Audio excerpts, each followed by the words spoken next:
What was the pivotal moment that you decided to share your experience to help others? What was the pivotal moment that I decided to share my experience to help others? I don't know. I hated sharing my experience. I didn't want to.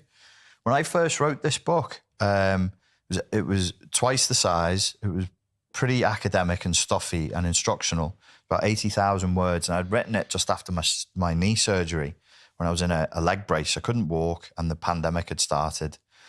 And in the UK, we were allowed out the house for 1 hour a day of exercise. And that's when I wrote this book. And it didn't have much of me in it. But then when I took it to the publishers, they were very kind and gentle and American about it. But they basically told me it was boring and that I had to put more of myself into it.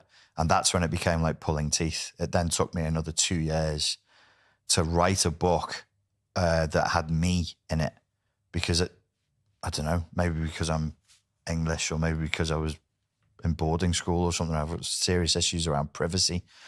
And even when I did it, and I did it in accordance with what they asked for, they wanted more.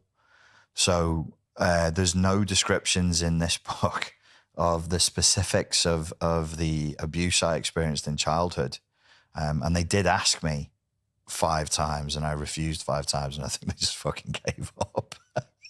It was like, he's not going to say. And maybe it would be something I would talk about one day, but I'm absolutely not ready to do it now. And I know there'd be catastrophic consequences for real people in the real world, and other than me, there'd be catastrophic consequences for other people. So I don't really want to talk about it. So no, there wasn't like a moment where I was like, oh God, I have to tell my story, to reveal the details of my life. The details of my life were squeaked out of me for this. If there was a moment that I could remember that was pivotal, that's adjacent to your question, it's during the 80,000 word academic stuffy version of this book that was in March, April of 2020 during the lockdown. I was also reading Dave Goggins' book, Can't Hurt Me. Dave Goggins, the Navy SEAL, and I think he also qualified, he passed Rangers as well. And he shared he was vulnerable about some of his childhood abuse. That was helpful. And in the same week, I was reading Douglas Murray's Madness of Crowds.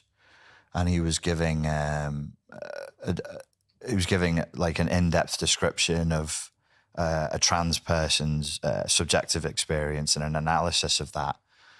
And I was like, oh, this is quite heavy. Especially when I was on my own during that time. So I couldn't really move. As I say, leg in a brace, writing all the time, out for an hour a day of exercise, but I was doing it on crutches. And obviously a lot of that environment led me to go inward, and it became a therapeutic experience, but the one that I dealt with on my own. And at a certain point of thinking about this and writing about this whilst reading those 2 other books, I sort of realized that due to some of the experience I'd had as a child, I didn't really regard myself as being human in the way that I looked at other people as being human. I didn't afford myself that same status. And that was a very definite moment where I was like, oh, okay, that's probably not good. I should probably do something about that.